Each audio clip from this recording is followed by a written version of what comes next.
A very good morning, students. In today's class I am going to teach from chapter 1, format of total debtors account. Before we go to the format, let me teach you who is called as a debtor. Clear?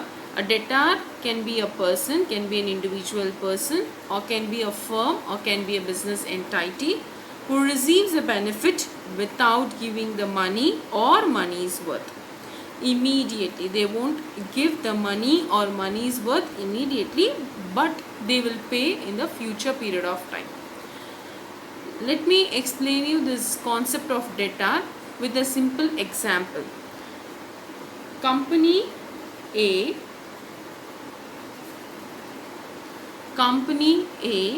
selling the goods to the customer. Let me name the customer as B. Customer B. Now this company is selling the goods to customer B. If it is a cash transaction, there is no need of debtor account at all. If the company is selling on credit basis, on which basis? On credit basis. If they are making a sale on credit basis, then the debtor account will appear. Is it clear?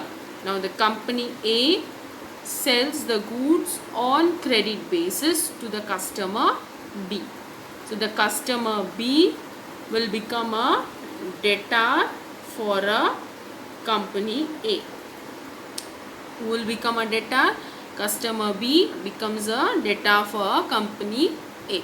Is it clear? Right. Now when the company A records their account, they will be recording as a debtor customer B. Is it clear, boys? Now let me explain you the meaning also. A debtor can be a person who receives a benefit without giving the money or money's worth immediately, but they are liable to pay in the future or in due course of time. Understand this concept. It is very important concept. Then when I say debtor, whether it is an asset or liability, I need to categorize, right? So when I say debtor, whether it is an asset or liability, in the meaning itself it is given, receive the money.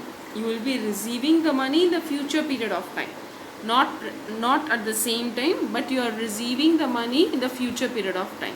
So when you are going to receive the money in the future period of time, that should be considered as your asset. Hope you remember, we will be recording the assets in the balance sheet. Yes, under the balance sheet we will be recording the asset. At that time we have to show the debtor. Is it clear?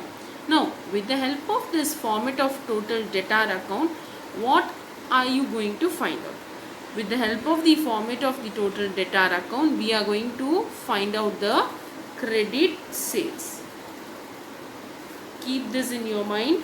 As I said in this example, when the sale take place on credit basis, in that case only we will be getting a debtor account. So remember very well. So with the help of the format of total debtor account, we are going to derive at the credit sale. Is it clear, boys? Let me teach you the format of total debtor account. With the help of this total debtor account, we are going to find out the credit sales. Remember very well, for this account you are going to use two sides of your accounts notebook. On the left hand side you are going to use for debit side and right hand side for your credit side. So start with DR and CR and write in the middle of your page as total debtor account. Right, start with your opening balance. Always remember, whenever there is an asset account, you are going to write the opening balance on the debit side. Debtor is your asset. You are going to write the opening balance on the debit side as two balance brought down. Hope it is clear. Then what are the things that I am supposed to record in the debit side and the credit side? The transactions which are going to increase your debtor must be recorded on the debit side. The transactions which are going to reduce your balance, reduce your debtor balance, that has to be recorded on the credit side. Hope it is understandable for you. So debtor balance, whichever increase your data balance, you are going to record on the debit side. Whichever decrease your data balance, you are going to record on the credit side.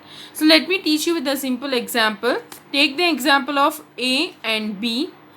A is selling the goods to B worth of 50,000. B is repaying out of 50,000, he is repaying 20,000 in the form of cash, or it can be in the form of check also. It is not necessary only in the form of cash.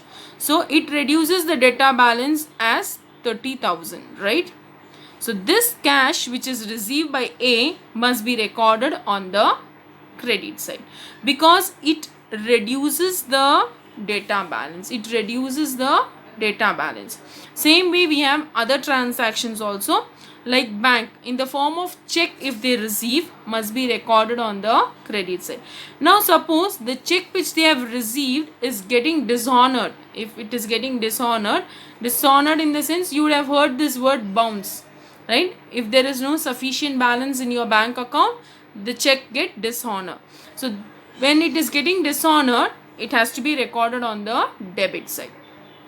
Now then, discount allowed. If the company is giving any discount, obviously the amount will get reduced. Sales return.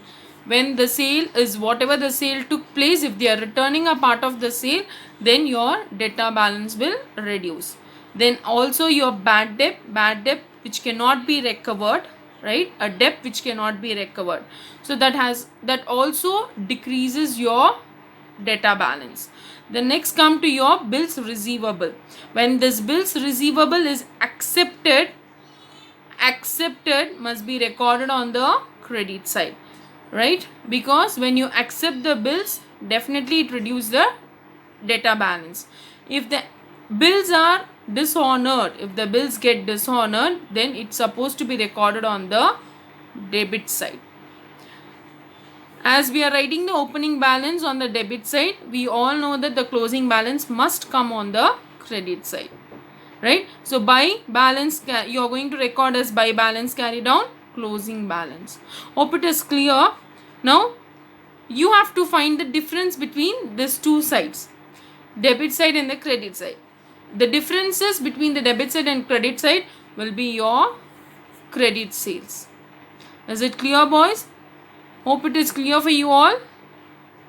Try to learn the format very well so that you can do the problems easily. Thank you so much.